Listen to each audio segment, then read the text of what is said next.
داخل ہے، تو چاہے میت کی تصویر ہو یا جاگتے ہوئے آدمی کی تصویر ہو، ڈیجیٹل تصویر کی بات کر رہا ہوں، لیکن میت کے بارے میں ایک بات ذہن میں رکھیں، میت کی تصویریں کھینچنا ایک مکروہ اور ناپسندیدہ عمل ہے۔ اس کی وجہ یہ ہے کہ میت چھپانے کی چیز ہے، دکھانے کی چیز نہیں ہے۔ اس پر میں کئی دفعہ پہلے بھی بیان کر چکا ہوں کہ قرآن مجید میں اللہ نے موت کو نیند سے تشبیہ دی ہے۔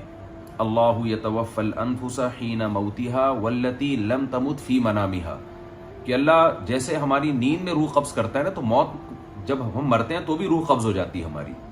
اور انسان کی باڈی کا جب روح سے رشتہ ختم ہو یا کمزور ہو جاتا ہے تو اس کے چہرے کی رونق ختم ہو جاتی ہے۔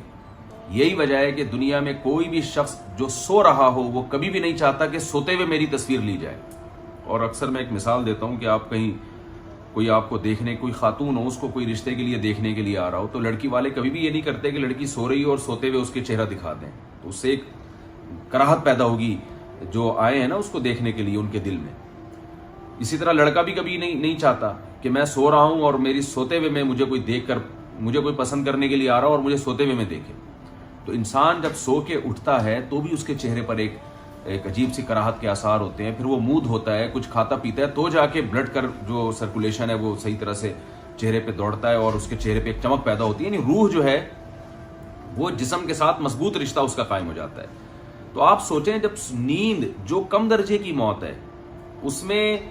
چہرہ انسان کا فریش نہیں رہتا اور وہ چاہتا ہے کہ وہ چھپائے، یہی بہت سے لوگ تو چہرے کے اوپر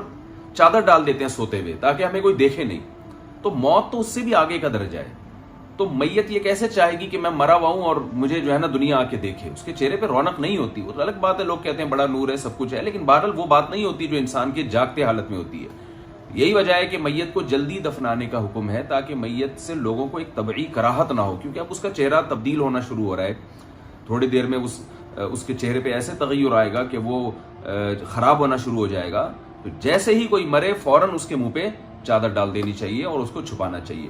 تو میں اس کا بالکل بھی قائل نہیں ہوں یہ جو مرنے کے بعد لوگ تصویریں وائرل کرتے ہیں، اور پھر آج کل عجیب انداز میں اس کے ناک میں روئیاں ٹھوسی ہوئی ہوتی ہیں، منہ میں روئی ٹھوسی ہوئی ہوتی ہے، اور اس طرح سے اس کی تصویریں دنیا میں آ رہی ہوتی ہیں۔ کیا آپ کبھی یہ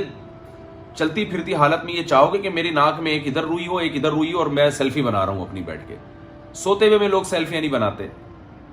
تو موت جو ہے نا یہ انسان کو متغیر کر دیتی ہے۔ تو موت کی مرنے کے بعد میت کی تصویریں نہیں کھینچنی چاہیے،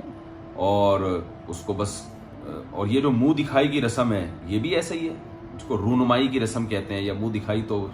نہیں کہتے اس کو، لیکن رونمائی، میت کی رونمائی، اس میں بھی یہی ہے، ہر آدمی آ کے میت کے چہرے کو دیکھ رہا ہے، یہ بھی غلط ہے۔ ہاں میت کے جو کوئی باپ ہے یا بیوی ہے شوہر کے لیے، یا شوہر کے لیے بیوی ہے یا بیٹا ہے، یہ لوگ اگر چہرہ دیکھ لیں تو چونکہ ان کے دل میں نفرت نہیں پیدا ہوتی ہے، بلڈ ریلیشن ہوتا ہے، اگر چہرہ میں تھوڑا سا تغیر بھی پیدا ہو جائے تو ان کو کچھ نہیں ہوتا، ان کے دل میں محبت برقرار رہتی ہے کیونکہ یہ اپنے رشتے سمجھے جاتے ہیں، تو ان کے دیکھنے میں تو کوئی حرج نہیں ہے۔ لیکن نارملی اس کو ایک پبلک کے لیے لٹا دینا کہ آؤ لائن لگا کے سارے اس میت کے چہرے کا دیدار کرو، یہ طریقہ بھی نامناسب ہے اور کراہت سے خالی نہیں ہے۔ یہ طریقہ شریعت کے مزاج کے خلاف ہے، پیغمبروں پر اس کو قیاس نہیں کیا جا سکتا۔ پیغمبر تو دنیا سے جانے کے بعد بھی ان کے جسم میں ذرہ برابر تغیر پیدا نہیں ہوتا، اور ان کو ایک بہت پاورفل قسم کی حیات ملتی ہے، اس حیات کے اثرات ان کی باڈی پہ